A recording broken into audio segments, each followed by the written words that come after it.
Dear students, this is Praveen Kumar Agarwal from Management Department.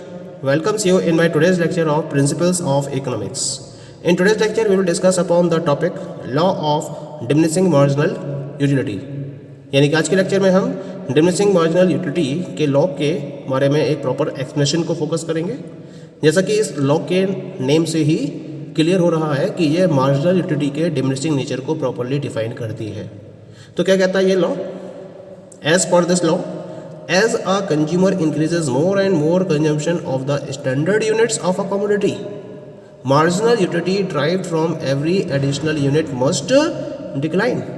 यानी कि जब consumer किसी एक पर्टिकुलर कमोडिटी के रेफरेंस में उसकी स्टैंडर्ड यूनिट्स के कंजम्पशन को जैसे जैसे लगातार इंक्रीज करता चला जा रहा है, हर एडिशनल यूनिट से मिलने वाली जो मार्जिनल यूटिलिटी है उसकी वो लगातार डिक्लाइन होती है।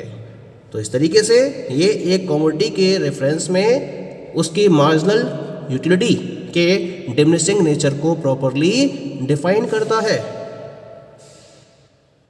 क्योंकि होता क्या है कि जब हम किसी भी कमोडिटी को कंज्यूम करते हैं तो लगातार उसकी यूनिट्स को कंज्यूम करते चले जा रहे हैं। फॉर एग्जाम्पल, हमने फर्स्ट ब्रेड को कंज्यूम करा, फिर सेकंड ब्रेड को कंज्यूम करा, फिर थर्ड ब्रेड को कंज्यूम करा, फिर फोर्थ ब्रेड को कंज्यूम करा, फिर फिफ्थ ब्रेड को कंज्यूम करा। तो इस तरह से हम एक पर्टिकुलर कमोडिटी के रेफरेंस में उसकी स्टैंडर्ड यूनिट्स के कंजम्पशन को लगातार इंक्रीज करते चले जाते हैं। तो ये लॉ ये कहता है कि जैसे जैसे हम किसी भी कमोडिटी के रेफरेंस में स्टैंडर्ड यूनिट्स को इंक्रीज करते हैं, वैसे वैसे हर एडिशनल यूनिट से मिलने वाली जो मार्जिनल यूटिलिटी है वो लगातार डिक्लाइन होती चली जाती है। यानी कि पहली यूनिट से मिलने वाली जो मार्जिनल यूटिलिटी है वो सबसे ज़्यादा होगी, सेकंड यूनिट की फर्स्ट यूनिट से कम होगी, थर्ड यूनिट से मार्जिनल यूटिलिटी सेकंड से भी कम होगी, फोर्थ यूनिट की थर्ड यूनिट से भी कम होगी, और इस तरह से जो मार्जिनल यूटिलिटी है वो लगातार डिक्लाइन होती चली जाती है। ये कहना है इस पर्टिकुलर लॉ का। लेकिन जब हम इस लॉ की बात करते हैं तो ये जितने भी टाइप के गुड्स एंड सर्विसेज है हर किसी के रेफरेंस में ये लॉ एप्लीकेबल है। इसी वजह से हम इस लॉ को फंडामेंटल लॉ ऑफ सेटिस्फैक्शन का नाम भी देते हैं। अब इस लॉ को हम एक पर्टिकुलर टेबल के मीडियम से इजीली डिफाइन कर सकते हैं। कैसे डिफाइन कर सकते हैं इसको एक टेबल के मीडियम से? तो just have a look over the table जो इस particular law of diminishing marginal utility को क्लियरली डिफाइन कर रहा है। जैसे मैंने क्या करा है, यहाँ एक टेबल को ड्रॉ करा है और इस टेबल में मैंने क्या करा है, यूनिट्स ऑफ कमोडिटी एक्स को रिप्रेजेंट करा है ऑन द फर्स्ट, सेकंड में मैंने टोटल यूटिलिटी को डिफाइन करा है और थर्ड में मैंने मार्जिनल यूटिलिटी को डिफाइन करा है। ठीक है, तो जो यूनिट्स ऑफ कमोडिटी हैं उनका कंजम्पशन मैं लगातार इंक्रीज कर रहा हूँ 1 2 3 4 5 इस तरह से टोटल 10 यूनिट्स ऑफ कमोडिटी को कंज्यूम किया जाता है। तो इन जो 10 यूनिट्स ऑफ कमोडिटी को कंज्यूम किया जा रहा है इसके रिगार्डिंग मैंने टोटल यूटिलिटी काउंट करा है। टोटल यूटिलिटी फर्स्ट यूनिट के रिगार्डिंग टोटल यूटिलिटी मिली 16 यूटिल्स की, फिर सेकंड यूनिट तक हो गई है 30 यूटिल्स, थर्ड यूनिट तक हो गई है 42 यूटिल्स, फोर्थ यूनिट पर हो गई है 52 यूटिल्स, सिक्स यूनिट पर फिफ्थ यूनिट पर 60 यूटिल्स, 6 पर 66 यूटिल्स, 7 पर 70 यूटिल्स, और इस तरह से लास्ट में जो 10th यूनिट कंज्यूम करी कमोडिटी एक्स की वहाँ मिली मुझे 70 यूटिल्स की यूटिलिटी। ये तो मैंने निकाली है टोटल यूटिलिटी, लेकिन मुझे किसके रेफरेंस में बात करनी है? मार्जिनल यूटिलिटी के रेफरेंस में। तो मार्जिनल यूटिलिटी को कैसे कैलकुलेट करेंगे हम इसको? हमने फॉर्मूला डिस्कस किया है प्रीवियस लेक्चर में कि MUN यानी कि nth यूनिट की मार्जिनल यूटिलिटी को कैलकुलेट करने के लिए आपको क्या करना पड़ता है? nth यूनिट की टोटल यूटिलिटी में से n-1th यूनिट की टोटल यूटिलिटी को सब्ट्रैक्ट करना होता है, तब आपको nth यूनिट की मार्जिनल यूटिलिटी मिल जाती है। तो यहाँ पर आपके फर्स्ट यूनिट की जो TU है वो 16 है, तो इससे पहले की आपकी 0 रही होगी, तो उसका जो डिफरेंस है वो 16 ही रहेगा। तो फर्स्ट यूनिट की जो MU है वो भी 16 ही होगी। ठीक है, अब हम सेकंड यूनिट की बात करते हैं। सेकंड यूनिट की TU कितनी है? 30, और जो फर्स्ट यूनिट की TU है वो 16, तो सेकंड यूनिट की MU कितनी होगी? 30 में से मुझे 16 को माइनस करना पड़ेगा, और 30 माइनस 16 कितना जाएगा? It will be equal to 14। That is clear. ऐसे ही जब हमें थर्ड यूनिट की MU निकालनी है तो थर्ड यूनिट की TU में से सेकंड यूनिट की TU को माइनस करना पड़ेगा, 42 माइनस 30 यानी कि 12 यूनिट्स की जाएगी यहाँ पे यूटिलिटी। ऐसे फोर्थ ब्रेड के लिए या फोर्थ यूनिट के लिए फोर्थ यूनिट की TU है 52 और थर्ड यूनिट की TU है 42, माइनस कर दिया 52 में से 42 को, 10 का डिफरेंस, ये मार्जिनल यूटिलिटी हो गई किसकी? फोर्थ यूनिट की। ऐसे ही फिफ्थ यूनिट की जो मार्जिनल यूटिलिटी होगी वो किसके बराबर होगी? 60 माइनस 52 यानी कि 8 के इक्वल होगी।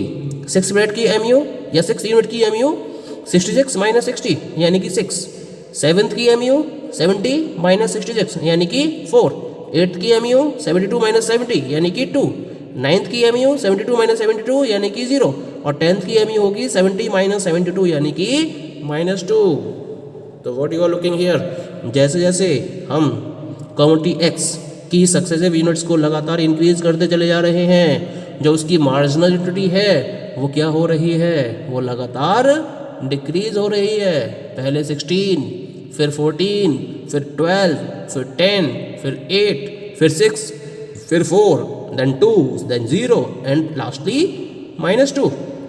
तो कॉमोडिटी कि जैसे जैसे हम सक्सेसिव यूनिट्स को इंक्रीज करते चले जाते हैं, उसकी जो मार्जिनल यूटिलिटी है वो लगातार डिमिनिश होती चली जाती है। यही तो ये कह रहा है law of diminishing marginal utility, यही तो कह रहा है कि जैसे जैसे हम किसी भी यूनिट की या किसी भी कॉमोडिटी की सक्सेसिव और स्टैंडर्ड यूनिट्स को इंक्रीज करते चले जाते हैं, उसकी जो मार्जिनल यूटिलिटी है वो लगातार डिक्रीज होती चली जा रही है, जिसको हम इस टेबल के मीडियम से प्रूफ कर रहे हैं। तो इस तरह से ये जो टेबल है, it is making a proof in reference of the law of diminishing marginal utility. That is clear. हमने एक वर्ड ये यूज करा है यहाँ पर इस लॉ में, and that is the standard units. तो स्टैंडर्ड यूनिट्स का मतलब होता है यहाँ पर कि हम जितनी भी यूनिट्स को कंज्यूम कर रहे हैं किसी भी पर्टिकुलर कमोडिटी के रेफरेंस में, उनका size, shape, colour, weight, dimension कैसे होने चाहिए, दैट मस्ट बी सेम, उनमें कोई भी चेंज नहीं होना चाहिए। एक स्टैंडर्ड यूनिट के अकॉर्डिंग आपको कंजम्पशन करना है। जैसे आपको वाटर कंज्यूम करना है मान लीजिए, तो एक गिलास के हिसाब से वाटर कंज्यूम करोगे, एक चम्मच के हिसाब से वाटर कंज्यूम नहीं करोगे, और जितना भी कंजम्पशन करोगे वो एक गिलास के हिसाब से करोगे। पहले आप एक गिलास पियोगे, फिर दूसरा गिलास पानी पियोगे, फिर तीसरा गिलास पानी पियोगे, उसके अकॉर्डिंग हम एमयू को डिटरमाइन करेंगे। क्लियर हो गया। तो इस तरह से जो भी स्टैंडर्ड यूनिट्स हैं उनको फॉलो किया जाना जरूरी है, तब जाकर ये लॉ प्रॉपरली ऑपरेट होता है। Now this law can be represented with the help of the diagram as follows. तो डायग्राम की हेल्प से हम इस लॉ को प्रूव कर सकते हैं, और इस डायग्राम को ड्रॉ करने के लिए मैंने इसके राइट साइड में एक टेबल को ड्रॉ कर रखा है, और इस टेबल के बेसिस पर मैंने इस कर्व को ड्रॉ करा है। क्योंकि जो प्रीवियस टेबल है वो उसमें ज़्यादा लेंथी डेटा है, तो इसको मैंने शॉर्ट में डिस्कस करने की कोशिश करी है आपसे, जिससे कि अच्छी तरीके से हम इस कॉन्सेप्ट को समझ सके। तो यहाँ पर मैंने एक टेबल ड्रॉ करी है जहाँ मैंने number of units, total utility और मार्जिनल यूटिलिटी को डिस्कस किया है। ठीक है, इसको मैंने टेबल में ड्रॉ किया है। तो यहाँ जब नंबर ऑफ यूनिट्स आपके पास 0, 1, 2, 3 से लेकर 8 तक इंक्रीज हो रही हैं, टीयू इंक्रीज हो रही है लगातार 0, 12, 22, 30, फिर 36, फिर 40, फिर 42 कांस्टेंट हो गई, उसके बाद ये डिक्रीज होना स्टार्ट हो जाती है 40। और एमयू क्या है, पहले 12, फिर 10, फिर 8, फिर 6, फिर 4, फिर 2, फिर 0, फिर -2। इस तरह से एमयू क्या हो रही है, लगातार आपकी डिक्रीज होती चली जा रही है। तो इस टेबल के बेसिस पर मैं इस डायग्राम को यहाँ पर आपके सामने रिप्रेजेंट करूँगा। तो किस तरह से रिप्रेजेंट कर सकते हैं इसको हम, कि इसके लिए हम क्या करेंगे, एक्स एक्सेस पर number of units of commodity को काउंट करेंगे, और बाई एक्सेस पर हम लेके चलेंगे टीयू ऑब्लिक एमयू को। ठीक है, अब क्या करना है मुझे यहाँ पर 1 से लेकर 8 तक नंबर ऑफ यूनिट्स को रिप्रेजेंट करना है। तो एक्स एक्सेस में मैंने 1, 2, 3 1 सेंटीमीटर के स्केल को फोकस करते हुए 10 तक के स्केल को ड्रॉ करा, और उस पर number of units of commodity को रिप्रेजेंट कर दिया 1, 2, 3, 4, 5, 6, 7, 8, 9, 10 तक। ठीक है, यहाँ जो बात मैक्सिमम वैल्यू है मेरे पास टीयू की, दैट इज इक्वल टू 42। तो यहाँ पर मैंने 4 का स्केल ले लिया, 4, 8, 10, 12, 4, 8, 12, 16, 20, 24, 28 से लेकर 44 तक इसको रिप्रेजेंट किया है मैंने। ठीक है, अब पॉइंट्स को रिप्रेजेंट करना स्टार्ट कर देते हैं हम यहाँ से। जब आपके पास नंबर ऑफ यूनिट्स 0 है तब आपके पास टीयू भी 0 है, दैट इज ओके।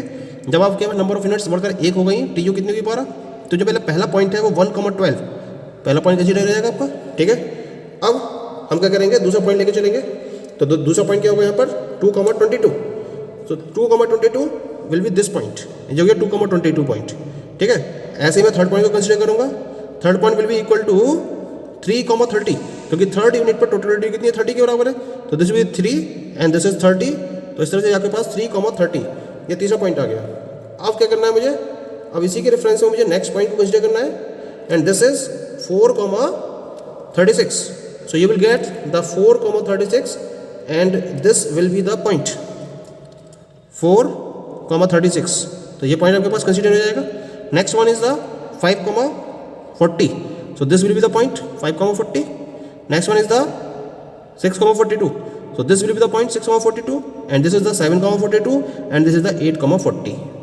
जब मैं इन सारे पॉइंट्स को मैच करते हुए एक कर्व को ड्रॉ करता हूँ तो मुझे एक कर्व मिलता है, दिस इज द कर्व। ये किसको शो कर रहा है, it is representing the TU. तो ये कर्व क्या शो कर रहा है कि जो टीयू है वो लगातार इंक्रीज हो रही है, लेकिन किस रेट से इंक्रीज हो रही है? डिमिनिशिंग रेट से। तो जो टोटल यूटिलिटी है वो लगातार डिमिनिशिंग रेट से इंक्रीज हो रही है और इसके बाद ये अपने मैक्सिमम पॉइंट यानी कि 42 पर पहुंचती है और फिर वहाँ से ये लगातार डिक्रीज होना स्टार्ट हो जाती है। इतना पॉइंट क्लियर है हमारे पास। अब हमें ड्रॉ करना है एमयू का कर्व। तो एमयू का कर्व किस तरह से ड्रॉ करेंगे? इसके लिए हम इसको टेबल को कंसीडर करते हैं। जब आपके पास नंबर ऑफ यूनिट्स 1 है तो एमयू कितनी है? 12। तो 1 पर 12 ये पॉइंट आपके पास कंसीडर हो जाएगा, ठीक है। सेकंड पॉइंट इज 2,10, तो 2,10 you will get this point. Next point is the 3,8, तो दिस इज द पॉइंट 3,8 और 3,8 को मैं 3,8 ये पॉइंट हो जाएगा। ऐसे अगला पॉइंट आपके पास आएगा 4,6, next point is 5,4, next point is 6,2 and last point is the 7,0। तो ये 7.0 को शो कर रहा है। फिर जो अगली यूनिट आएगी 8, उस पर आपका कर्व कैसा हो जाएगा? ये -2। तो देखो इट इज बिकमिंग -2। तो यहाँ पे मैंने इसी वजह से डाउन साइड में भी एक्स एक्सिस के अपोजिट साइड में भी एक लाइन को ड्रॉ करा है जिसमें मैंने -4 -8 को रिप्रेजेंट करा है। तो इसके करस्पॉन्डिंग ये जो पॉइंट है 8, -2, तो ये वाला पॉइंट आ गया आपके पास। तो दिस इज रिप्रेजेंटिंग द 8, -2। अब क्या करना है मुझे इन सारे पॉइंट्स को मैच करके एक लाइन को ड्रॉ कर देना है। तो ये मैंने लाइन ड्रॉ करी, तो ये एक स्ट्रेट लाइन आ रही है क्योंकि जो एमयू में डिफरेंस है वो कांस्टेंट है। तो इसी वजह से ये क्या आएगी? एक स्ट्रेट लाइन। तो ये स्ट्रेट लाइन कैसे कर रही है? डाउनवर्ड यानी कि डिमिनिशिंग नेचर को रिप्रेजेंट कर रही है। ये जो शो कर रही है जैसे जैसे हम नंबर ऑफ यूनिट्स को कंज्यूम कर रहे हैं, इंक्रीज कर रहे हैं, वैसे वैसे मार्जिनल यूटिलिटी इंक्रीज हो रही है, डिक्रीज हो रही है। तो ये number of units of marginal utility के इनवर्स रिलेशन को रिप्रेजेंट करता है। इसी वजह से जो मार्जिनल यूटिलिटी का कर्व होगा वो कैसा होगा? Downward from left to right. और ये क्या हुआ? ये 7th यूनिट, और 7th यूनिट पर खास बात क्या है? टीयू की वैल्यू मैक्सिमम है और ये मैक्सिमम वैल्यू कितनी है? 42। तो जहाँ टीयू की वैल्यू मैक्सिमम होती है वहाँ एमयू की वैल्यू क्या हो जाती है? नेगेटिव हो जाती है। तो ये कर्व से आप क्लियरली इसको वॉच कर सकते हो, इसको इवेल्युएट कर सकते हो कि when the value of TU is maximum the value of MU is 0, और जब टीयू की वैल्यू डिक्रीज होती है तब एमयू की वैल्यू किस में पहुंच जाती है? नेगेटिव में। तो इस तरह से इस डायग्राम के बेसिस पर भी हम ये प्रूफ कर सकते हैं कि जैसे जैसे कोई भी कंज्यूमर नंबर ऑफ यूनिट्स को इंक्रीज करता चला जाता है, हर एडिशनल यूनिट की मार्जिनल यूटिलिटी लगातार डिक्रीज होती चली जाती है, जो यहाँ इस डायग्राम से प्रॉपर्ली प्रूफ हो रहा है। क्लियर हो गया? ठीक है। तो यहाँ जो टीयू और एमयू के बीच का एक रिलेशन है उसको हम एक ओवरव्यू दे सकते हैं और उस ओवरव्यू के अकॉर्डिंग मैंने यहाँ पर एक रिप्रेजेंट की है पिक्चर इसकी ओवरव्यू की। क्या है? जब एमयू डिमिनिश होता है, जैसे कि हमने देखा था एमयू लगातार डिमिनिश हो रहा था, तो जब एमयू डिमिनिश हो रहा है तब टीयू क्या होता है? डिमिनिशिंग रेट से इंक्रीज होता है। When MU diminishes, then TU tends to increase at a diminishing rate. इसके साथ साथ जब MU 0 है उस समय TU क्या है? मैक्सिमम, और ये मैक्सिमम वैल्यू कितनी थी यहाँ पर टेबल के अकॉर्डिंग? 42। That is clear. और थर्ड पिक्चर है इसकी कि जब MU नेगेटिव हो गया तो MU नेगेटिव होने की वजह से TU क्या हो रही है? लगातार डिमिनिश होना शुरू हो जाती है। TU starts diminishing. तो इस तरह से हम TU और MU के रिलेशन को डिफाइन कर सकते हैं इस ग्राफ के मीडियम से, और law of diminishing marginal utility को भी प्रॉपर्ली प्रूव कर सकते हैं। Thank you.